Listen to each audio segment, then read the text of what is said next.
เข้าสู่มุดฟังธรรมที่15เดือนมิถุนาเดือน6 2025ก็ถือว่าเป็นโอกาสเป็นส่วนในการที่พวกเราปฏิบัติที่พวกเราเฮ็ดข้อวัดทุกมื้อทุกวันเนี่ยก็คือการสังรวมการระมัดระวังจิตใจของเราเองเสียคนเรามันบ่ได้สังรวมหยังดอกสังรวมระวังตัวเอง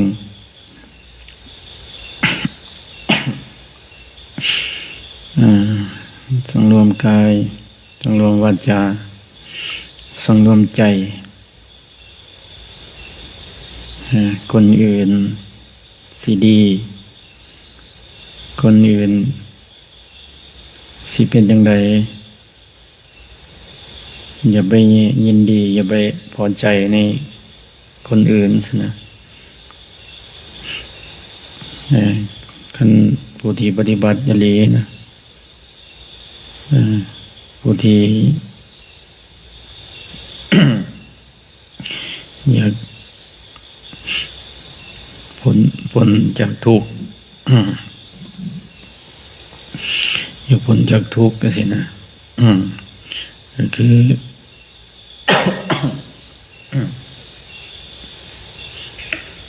เสียงอยู่เนี่ยเสียงบ่ดังบ่นะ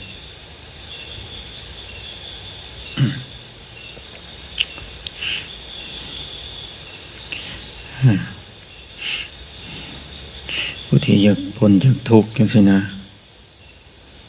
ก็ต้องปฏิบัติให้มันสม่ำเสมอซะถึงสิขี้ขลาดถึงสิขยันกับปฏิบัติ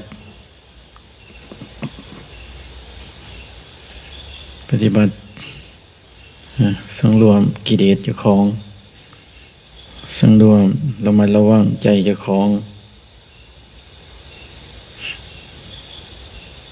เป็นสิ่งที่เรียกว่าทำความเพียรโดย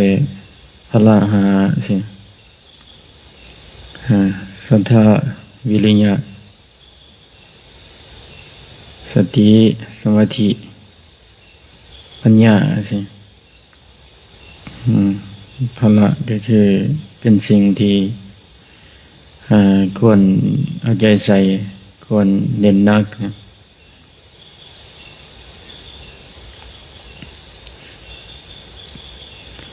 การที่เรามีศรัทธาตอนแรกๆก็เห็นยังก็มีศรัทธาเนี่ยก่อนจะมีศรัทธามันก็ต้องมีอนุสัยเก่ามีบุญเก่ามาหนุนให้เรามีศรัทธาบุญเก่าหนุนมาให้มีศรัทธาอะไรกันเห็นว่ามันจะมีสิ่งที่ดึงดูดสิ่งที่เฮ็ดให้เรามาเจอมันสิมีดอกเวลามันพรรษาอย่างขึ้นมานะมันมีองค์ประกอบของมันเนาะเช่นว่าเวลาเราไปนั่นบัดนี้เวลาตามันเห็นสิ่งต่างๆเห็นหูเห็นสถานที่เห็นบุคคลอย่างต่างๆมันสิเห็นปั๊บมันสิมีความคิดเนี่ยเรียกว่าอนุสัยเก่าเรียกว่าสิ่งที่ของเก่านะของเก่ามันผลักดันให้เฮาคิดขึ้นมาโอ้มันคิดขึ้นมาว่าคันมาอยู่จังซี่มันน่าจะดีวะ คันไปปฏิบัติจังสันมันน่าจะดีวะ เพราะว่ามันเป็นบุญเก่ามันเป็นอนุสัยเก่ามันผลักดันในเอาคิดเป็นของเก่าเมื่อมันคิดขึ้นมาปั๊บมันก็เกิดศรัทธาโลดนะเมื่อมันเกิดศรัทธาปั๊บมันก็คือความเชื่อสินะความเชื่อนี้หรือศรัทธาอันเดียวกันเชื่อเรื่องบาปบุญเชื่อเรื่องคุณพระพุทธพระธรรมพระสงฆ์สิคันว่าสิศรัทธาเอาสิเชื่อเรื่องแรกก็เชื่อบางคนก็เชื่อทั้งดันขนบธรรมเนียมของประเพณีของสิ่งต่างๆเพราะมันจึงมีหลายลัทธิมันจึงมีหลายศาสนาสินะบางคนแม้แต่เห็นเขาก็ยังเชื่อแล้วเห็นซื่อๆนะคือบางคนก็ไปเชื่อเรื่องผีเรื่องพญานาคเรื่องยังสิ่งต่างๆแท้สิ่งที่เฮาบ่ทันพิสูจน์แท้นะเราก็เชื่อไปก่อนโดยการที่เฮาผัสสะโดยการได้ยินได้ฟังได้เห็นนั่นสินะมันเป็นเหตุเป็นปัจจัยก็ยังให้เชื่อสินะบางคนเคินว่าใจมันอ่อนไหวง่ายใจมันเคินว่ามันขาดสติขาดปัญญาขาดการคำนึงขาดการพิจารณาขาดการเบิ่งเหตุและปัจจัยเบิ่งเหตุและผลซะนะผู้นี้เคินว่าคนประเภทนี้เอิ้นว่าอย่างแบบมันใจมันบ่นักแน่นน่ะใจมันขาดอย่างขึ้นมานะมันก็ได้เสื่อง่ายซะนะแต่ถ้าผู้มีศรัทธาแบบคือมาเชื่อพระพุทธเจ้าสินะเชื่อเรื่องการเกิดของพระพุทธเจ้าสินะเชื่อเรื่องการตรัสรู้ของเพิ่นแล้วก็เชื่อเรื่องปรินิพพานของเพิ่นสินะแล้วก็เชื่อในพระธรรมสินะผู้ใดปฏิบัติจริงก็พ้นทุกข์จริงสินะเชื่อเรื่องพระอริยสงฆ์สินะเห็นครูอาจารย์คือเพิ่นปฏิบัติมาสินะคือในหูทั้งหลังสังเกตสูตรมนต์แล้วก็เห็นหูเพิ่นไปนำเลยบางหูเพิ่นไปนำเพิ่นเอาหูใส่นะเป็นใส่กรอบนี่ทั้งหลังครูว่าในหน้าของสินะเป็นก็ได้พิจารณาก็ได้คำเว้ามาเทศน์ได้คำเว้ามาว่ามาน้อมอุปนานิโกใส่เจ้าของสินะน้อมเบิ่งว่าครูบาอาจารย์เพิ่นที่เพิ่นดับขันธ์ไปบางองค์เพิ่นก็อาจจะบ่ทันได้ดับขันธ์เนี่ยหรือบ่ทันได้ยังบางทียังมีชีวิตอยู่ซั่นน่ะแต่ก็บ่ได้สังเกตว่ามีองค์ใดแน่ซั่นแต่เพิ่นเอาหูบลงนั่นน่ะโดยการประกอบด้วยหูบแล้วก็มีอัฐิเพิ่นนำเกินว่าอัฐิกระดูกเพิ่นนะคือแสดงถึงผลงานของเพิ่นแสดงถึงคุณธรรมของเพิ่นว่าพระสงฆ์เพิ่นปฏิบัติไปตามคำสั่งสอนของพระพุทธเจ้าคือผลเหตุให้เฮาพิสูจน์ได้เหตุให้เฮาเห็นโดยตาเนื้อสินะกระดูกมันเป็น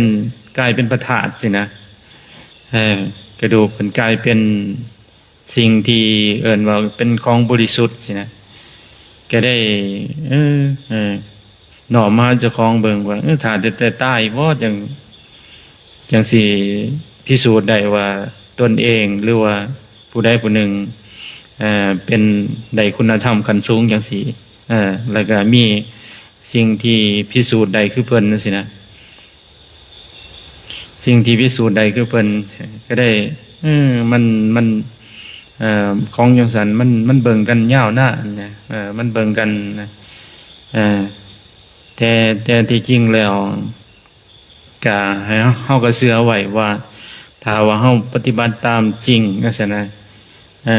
โดยตามใดที่เฮาปฏิบัติตามอริยมรรคมีองค์8จังซี่นะหรือว่าศีลสมาธิปัญญาอย่างครบถ้วนโดยบ่สร้างความเดือดร้อนให้คนอื่นและตนสินะโดยมีสมาธิถูกต้องสันมีสติปัญญาถูกต้องตามเรียกว่าสมถะวิปัสสนาสินะก็สิเป็นคือเพิ่นสินะน่าจะพ้นทุกข์คือเพิ่นหรือว่าเขาไปในนิพพานคือเพิ่นสินะก็ได้ว่าอันนี้แหละเป็นสิ่งที่พิสูจน์เฮาก็ได้เฮาเชื่อขึ้นมาอย่างน้อยคันเฮาเห็นจังซี่เฮาก็เชื่อแล้วในระดับหนึ่งถึงว่าเฮาสิบ่ได้เป็นปัจจตังของเจ้าของเองถึงว่าเฮาสิบ่ได้ฮู้เจ้าของเองว่าการที่เฮาถึงขันนั้นมีคุณธรรมขันนั้นเป็นจังซั่นอย่างน้อยเฮาก็ได้สัมผัสได้ตาเนื้อว่ามีครูอาจารย์มีพระสงฆ์ที่ปฏิบัติตามเพิ่นก็เฮ็ดให้เฮาเอิ้นว่าเป็นสิ่งที่ให้เฮาเห็นด้วยตาเนื้อเป็นสิ่งที่ควรปฏิบัติตามเป็นสิ่งที่ควรน้อมมาใส่ตนเองแล้วก็ให้เฮามีศรัทธานักแน่นขึ้นไปเติมซะนะนั่นมันก็เป็นความเชื่ออีกอันหนึ่งเอิ้นว่าศรัทธาซะนะเมื่อมันเกิดขึ้นกับเฮาจังซี่เนี่ยเฮาก็เห็นได้เฮาได้เห็นได้สัมผัสด้วยตาเนื้อได้ฮู้ซิเมื่อเราเห็นแล้วมันก็เกิดความคิดขึ้นซะนะเกิดความคิดขึ้นมันก็เป็นความเชื่อโลดนะเมื่อความเชื่อแล้วเฮ็ดจังได๋บัดนี้เฮาก็ต้องลงมือกระทำซินะศรัทธาวิริยะคืออหยังน่ะคือความเพียรเป็นว่าศรัทธาเฮาตั้งใจดีๆแขวเพิ่นนั่งบ่ได้ก็มื่นตาอย่าไปสับสงบคันเฮาบ่นั่นน่ะเฮาก็ความเพียรสินะวิริยะศรัทธาวิริยะสติสมาธิปัญญาสินะเรียกว่าพละหาอินทรีย์หาสินะเฮาสิ่งเหล่านี้ก็มีความเพียรมีความเพียรขึ้นเอาปฏิบัติแล้วบัดนี้โดยการลงมือคือการประพฤตินั่นแหละคือการกระทำของเฮาเนี่ยเรียกว่าการลงมือการลงมือเรียกว่าการกระทำมันสินะมันก็อันเดียวกันเมื่อการกระทำไปเพียรได้ไหนเพียรสม่ำเสมอปฏิบัติเข้าไปปฏิปทาย่างจงกรมนั่งสมาธิ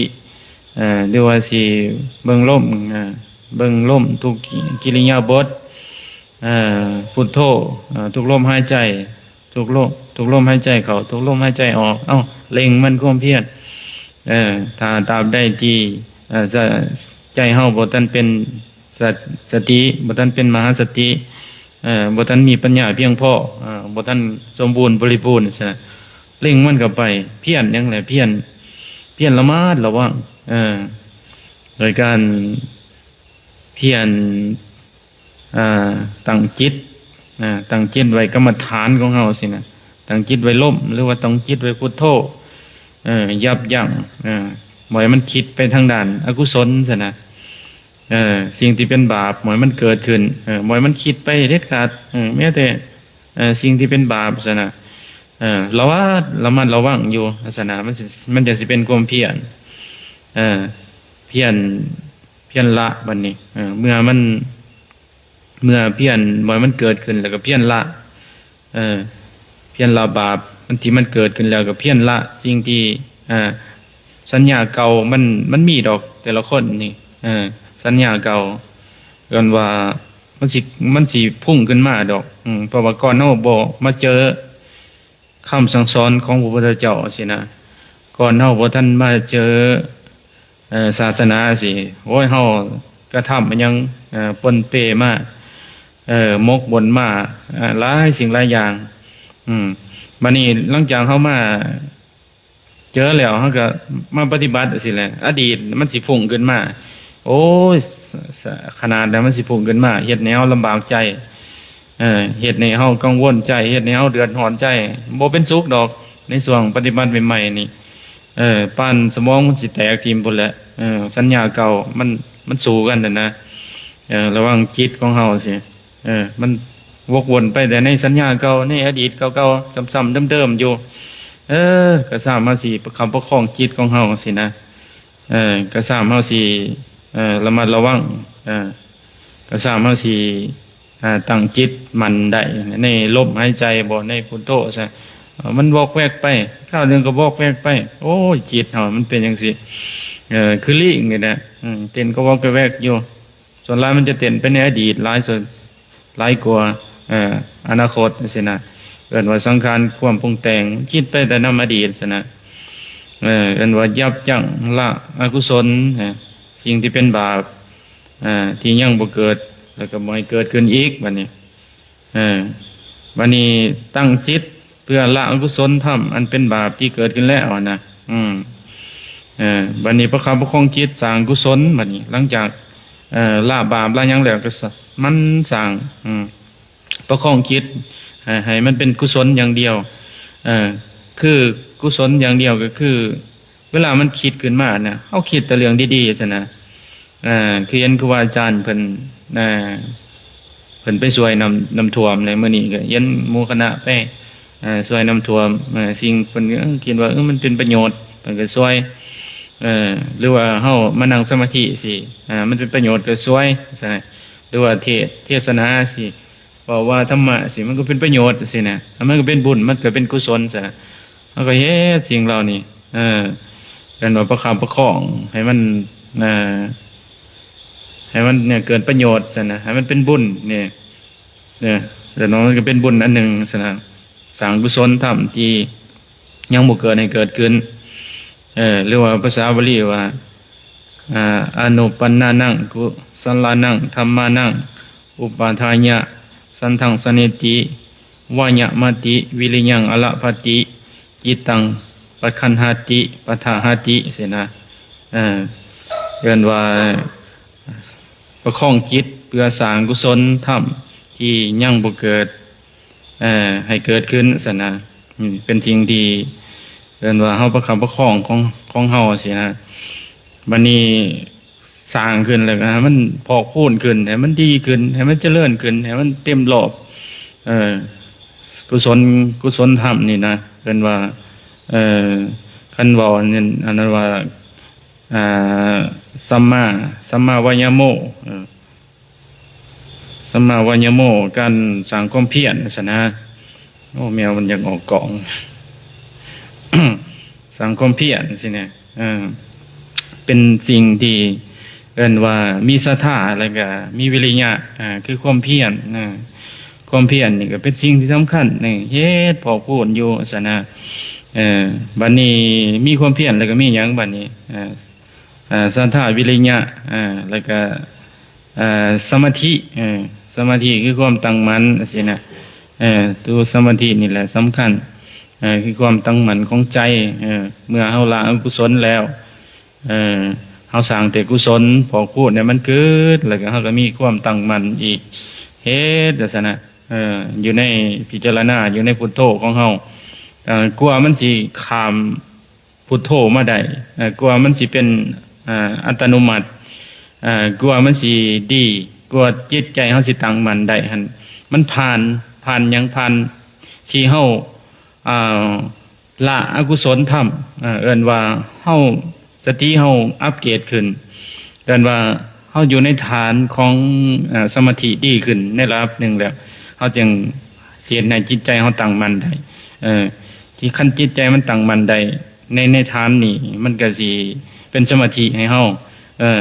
เฮาก็สิอยู่กับปัจจุบันได้อยู่กับขณะนี้ได้ซั่นนะอยู่กับ here and now ได้ซั่นนะอยู่กับปัจจุบันได้คือหยังอยู่กับลมหายใจลมหายใจเข้าลมหายใจออก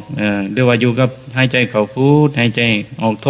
เหมือนเสือกสองเกี่ยวอยู่ซั่นนะอยู่กับปัจจุบันนี่อยู่ตอนนี้อยู่ขณะนี้มันก็บ่ได้อยู่กับอดีตซั่นนะเอิ้นว่าหรือว่าเฮาสิอยู่กายเวทนาจิตธรรมแน่นอนมันก็สิ่งที่นั้นเฮากระทบเฮาผัสสะสิเฮามีตามีหูมีอายตนะภายนอกและภายในหูตา ดินดังกายใจสิเนี่ยเรียกว่ารูปเสียงกลิ่นรสโผฏฐัพพะสิมันผัสสะกันเมื่อมันผัสสะกันมันก็ต้องมีแล้วความคิดหน่อยหนึ่งแต่ว่ามันมีความคิดเกิดขึ้นเฮาก็เสียแต่ใดเฮาก็ต้องพิจารณาความคิดของเฮาเบิ่งว่ามันเกิดมันดับอยู่เห็นมันเกิดมันดับอยู่แต่ว่าเฮาประคองมันอยู่ประคองความคิดว่าให้มันคิดไปทางด้านกุศลสินะให้มันคิดไปทางด้านความเมตตากรุณามุทิตาอุเบกขาสินะคิดไปทางด้านความดีสินะแต่เฮาก็ฮู้อยู่เฮาก็เห็นมันอยู่เห็นมันเกิดมันดับอยู่สินะเป็นว่าสัมมาสมาธิสัมมาสติสมาธิแล้วก็สติอันใดก็เป็นผู้ฮู้ฮู้ระลึกรู้ตลอดอยู่มันก็สิหมุนของมันเมื่อมันฮู้ตลอดอยู่มันสิเกิดปัญญาว่ามันก็เป็นอย่างสี่เนาะสภาวะที่เฮาเห็นเนี่ยมันเกิดมันดับอยู่เหมือนเคยเว้าไปว่าสิ่งที่มันเป็นกระแสพลังงานของจิตของเฮามันก็เกิดดับอยู่มันต่อเนื่องกันสินะเหมือนกระแสพลังงานไฟฟ้าเหมือนน้ำจังซี่จากมันเกิดมันดับได้หลายครั้งมันต่อเนื่องกันสินะมันก็เป็นความสว่างให้เฮามันก็เป็นเฮ็ดให้เฮาเห็นอยู่สินะที่จริงแล้วมันเป็นสภาวะของมันสินะมันเกิดมันดับอยู่สินะแต่ว่ามันอาศัยความต่อเนื่องมันก็ได้หลายสินะมันก็หลายมันก็เป็นพลังงานนะเฮ็ดให้เฮาเห็นสินะจิตเฮาคือกันสินะจิตเฮาเห็นมันเห็นมันเกิดมันดับอยู่เห็นมันเกิดมันดับมันเกิดมันดับตลอดสินะมันเข้ากับหัวมันเป็นอย่างสี่มันเป็นอย่างสี่เข้ากับแยกออกมันว่าอันนี้มันเป็นสภาวะของความคิดอันนี้มันเป็นสภาวะของธรรมอันนี้มันเป็นสภาวะของจิตสนะสติตัวผู้ตื่นเนี่ยเข้าไปเห็นมันอย่างสั่นนะเข้าแยกมันอย่างสั่นขั้นเข้าบ่เข้าถึงตัวนี้นี่เขาก็บ่จักสิว่ากันเนี่ยขั้นเข้าบ่เข้าถึงตัวนี้ขั้นเข้าบ่ฮู้จังซี่เนี่ยเข้าบ่จักเฮาอย่าเว้าในสภาวะคันถาว่าเฮาแยกกายกายเวทนาจิตธรรมบ่ได้ซี่นี่อย่าไปเว้าถึงสภาวะว่าเป็นจังสั่นเป็นจังซี่เป็นแนวนั้นเป็นแนวนี้อย่าไปเว้าถึงซะนะ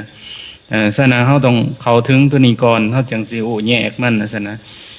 มันเป็นสภาวะมันเป็นสภาวะธรรมศาสตร์จังซี่มันเป็นจังซี่มันเกิดมันดับจังซี่มันเป็นของมันจังซี่ซะนะเฮาสิเข้าไปเห็นมันคันเฮาเข้าถึงแล้วเฮาสิฮู้การแยกเนี่ยการแยกสภาวะการแยกธาตุการแยกขันธ์ของเฮามันสิเห็นจังซี่เนี่ยเกินว่าเมื่อเฮามีธรรมตัวนี้เกินว่าคันเว้ารวมๆก็เป็นธรรมที่พระพุทธเจ้าตรัสรู้เป็นยอดธรรมเลยเอิ้นว่าโพธิปัจขิยธรรมสินะมีอยู่37ประการสินะมีพละเอิ้นมรรคมีองค์8หรือว่าปฏิจจสมุปบาทสินะสิ่งเหล่านี้ร่วมกันนะแต่ว่าเว้าย่อๆมากก็คือศีลสมาธิปัญญานี่แหละย่อมาขันธ์5นี่ฮู้กำนาจนี่แหละเฮาบ่ฮู้หยังหลายก็สร้างบ่ฮู้หยังหลายก็สร้างว่าแต่ฮู้อริยสัจ4สินะทุกข์สมุทัยนิโรธมรรคสินะบ่ฮู้หยังฮู้ว่าทุกสิ่งทุกอย่างที่มันอยู่ในโลกนี่มันก็มีแต่ความทุกข์ซะนะที่เฮาเผชิญอยู่แต่ละมื้อแต่ละวันนี่ก็มีแต่ความทุกข์เนี่ยว่านนี่ก็เว้าไปแล้วเรื่องทุกข์นะทุกข์หลายสิ่งหลายอย่างแต่ว่าเฮาสิเข้าใจว่าทุกข์เป็นสิ่งที่กำหนดฮู้มันแหละบ่แม่นเป็นสิ่งที่กำหนดยึดฮู้มันซื่อๆฮู้มันก็คือเฮาบ่เข้าไปยึดไปติดมันคือว่ามันเจ็บก็ฮู้ว่ามันเจ็บซะมันหิวก็ให้ฮู้ว่ามันหิวซะนะสภาวะขันธ์5จังซี่ก็ให้ฮู้ว่ามันเป็นสภาวะขันธ์5ซะนะทุกสิ่งทุกอย่างมันเป็นธรรมศาสตร์ของมันจังซี่มันอยู่จังซี่ซะนะแต่ว่าเฮาบ่เข้าไปยึดมันว่าแยกมันออกซะนะเอิ้นว่าเฮาต้อง มีนิโรธภายดับมันนั่นซะนะตัวดับมันแหละมันสิเป็นสภาวะของนิพพานนิโรธเฮาสิหันเฮาดับมันได้ภายเกิดภายดับมันก็สิโอ้มันเป็นอย่างซี่ธรรมะของพระพุทธเจ้าฉะนั้นเฮาต้องอาศัยอุปนิสัยมาแต่ก่อนซะนะเรียนว่าอาศัยอย่างเก่าอาศัยอนุสัยเก่าบุพเพจักตปัญญตาสินะบุญที่สั่งสะสมมาแล้วแต่ละคนบ่ธรรมดาได้แต่ละคนนี่คันบ่มีบุญมาก่อนนี่บ่ได้ฟังได้ธรรมะของพุทธเจ้าบ่ได้ฟังแล้วก็บ่ได้เห็นอีกเบิ่งสังเกตบางทีอันนั้นพวกประเทศยุโรปหรือว่าพวกทวีปแอฟริกาซั่นน่ะส่วนหลายแบบประชากรเขาหลายอยู่ในโลกแต่เขาก็บ่มีโอกาสได้ยินได้ฟังคำสั่งสอนของพระพุทธเจ้าเพราะว่ามันบ่เป็นมงคลนะก็คือเขาบ่ได้เกิดปฏิรูปประเทศศาสนาบ่ได้เกิดในทำเลบ่ได้เกิดในสถานที่สัพพยะบ่ได้เกิดในสถานที่เอิ้นว่าปฏิรูปประเทศสาวโสประเทศเกิดประเทศในอันนั้นสมควรนั่นน่ะเกิดประเทศอันมีพระพุทธศาสนาสินะมันบ่มีโอกาสมันก็บ่ได้ยินได้ฟังได้แต่เขาก็มีศาสนาของเขาคือกันคือเพิ่นบอกแล้วว่าศาสนาทุกศาสนาเป็นศาสนาแห่งการกระทำคุณงามความดีบ่ว่าจะเป็นพุทธคริสต์อิสลามพราหมณ์ซิกฮินดูหยังต่างๆก็เป็นศาสนาแห่งกระทำคุณงามความดีแต่บางศาสนาคือก็มีศีล5บริบูรณ์สมบูรณ์แต่ความใดอัตภาพของความเป็นคนเขาก็ได้อยู่แต่ถ้าเขาก็บ่มีหยังบ่มีอริยมรรคมีองค์8สินะเขาก็ได้มีอยู่แต่ประเภทคำสอนที่ว่ามีศีล5ก็คือเฮ็ดให้คุณธรรมเขาเกิดก็คือเฮ็ดให้เขาได้เกิดมาเป็นมนุษย์ซะนะศีล5สิก็มีแต่ว่าเขาบ่ได้ต่อยอดคือมรรคมีองค์8จังซี่นะคันมีศาสนาใดมีมรรคมีองค์8นั่นศาสนานั้นก็คือต่อยอดจากพรหมโลกจากพรหมโลกไปสู่พระนิพพานสินะคือศาสนาพุทธนี่ต่อยอดจากพรหมโลกขึ้นถึงนิพพานสินะนิพพานก็คือเป็นสภาวะบรมสุขหรือเป็นสภาวะสิ้นกิเลสสิ้นเสื่อมันนั่นแหละว่าง่ายซะอุปมาเหมือนไฟมันดับนี่แหละไฟโทสะไฟโมหะไฟราคะสินะมันดับแล้วมันจะเป็นไปใสน่ะมันก็เย็นเนาะมันก็เย็นเมื่อมันเย็นมันก็ยังมันก็บ่มีความร้อนน่ะมันเย็นเห็นบ่มันเย็นมันบ่มีความร้อนกันบ่มันดำแล้วมันหายไปใสน่ะไฟน่ะบ่แม่นเอาขอดไฟมันดับแล้วมันหายไปใส่บ่จกแขวไฟดับแล้วมันหายไปใส่เวลาขมอดไฟไปอยู่ไสไปอยู่หมู่เก่าไฟราคะไฟโทสะคือกันแต่มันดับแล้วมันหายไปไสนะเป็นสภาวะของความเย็นนะหรือว่าสมเทียบทั้งธรรมมันเป็นสภาวะนิพพานซั่นเอามือขี้เถ้านี่เอามือไปแหย่มันก็ยังบ่ฮ้อนเนาะเป็นว่าเสือไฟมันดับซั่นนะใจเฮาคือกันเด้คันโลโทสะโมหะมันดับไปแล้วมันก็ความร้อนมันก็บ่มีมันก็เย็นนี่แหละเฮาบ่ต้องสงสัยดอกว่ามันดับไปไสมันไปอยู่จังใดมันก็ดับไปจังซั่นน่ะย่างมันเบิดนี่มันก็เย็นนะมันก็เย็นมันเย็นน่ะมันเป็นปัจจัยตั้งของเฮาเองใช่มั้ยบ่ต้องบอกว่ามันดับไปไสมันอยู่ไสมันเป็นจังไดสิเฮาบ่เติมเสื้อมันก็ดับนะเฮาบ่เติมเสื้อมันก็คือบ่สนองตัณหาซั่นนะความอยากมันขึ้นมาแล้วมันจะพุ่งขึ้นมาจิตของเฮาพุ่งขึ้นมาแล้วความอยากมันผลักดันในเฮาให้เฮาคิดจังซั่นให้เฮาเฮ็ดจังซี่ให้เฮาเฮ็ดจังซี่ตามได้ที่เฮาบ่มีสัมมาสติซั่นน่ะ ตามใดที่เฮาบ่มีกายเวทนาจิตธรรมซะนะตามใดที่เฮาบ่พัฒนาคือเว้ามาเบื้องต้นนั่นแหละมันก็สิบ่เห็นได้อย่างเกินว่าเสือมันน่ะนะเฮาก็สิเติมเสือมันตลอดนะคือมันพรรษาแล้วก็สนองมันแหละมันอย่างในกามก็ไปวิ่งเต้นหาแม่งรูปต้องงามเสียงต้องมวนๆสัมผัสต้องนุ่มกินต้องของแซ่บๆทำบาปไปเรื่อยๆทำกรรมไปเรื่อยๆย้อนเฮาบ่รู้จักเบรกย้อนเฮาบ่จักหยุดเสือมันหั่นนะเฮามีแต่เอาฟืนใส่มันก็ลูกว่าเนี่ยเป็นบ่ไฟหั่นนะทรงเทียบไฟราคะไฟโทสะไฟโมหะนี่นะมันก็คือกันนั่นแหละไฟทั้งนอกคือกันเนี่ยเอาเติมเสือมันแต่ใดมันก็ยังลุกไปตลอดคันเอาบ่เติมเสือมันหมอดมันเอาไฟเอาน้ำหมอดมันก็ดับเหมือนสติใช่นะน้ำของเย็นหมอดมันก็ดับไปเขาก็สิฮู้ว่ามันดับมันเย็นเย็นนั่นน่ะเป็นสภาวะของการสิ้นกิเลสซะนะจิตใจเป็นสิ่งที่สำคัญนะเฮาต้องคันเฮาบ่อยากเกิดเฮาก็ต้องดับเสือตัวนี้แหละเพราะว่าตอนแรกมันก็เกิดน้ำก่อนซะนะก่อนเกิดน้ำยังมีความคิดความประพฤตินี่แหละย่างตัณหาเนี่ยมันพังดันให้เฮาคิดเนี่ยย่างอารมณ์นี่มันพังดันให้เฮาคิดอยากคิดเมื่อคิดแล้วก็ลงมือกระทำนะบัดนี้มันบ่จบบ่สิ้นจักเทื่อหมุนอยู่ซะนะเป็นวงจรอยู่ซะนะโซพระพุทธเจ้าว่าเฮ็ด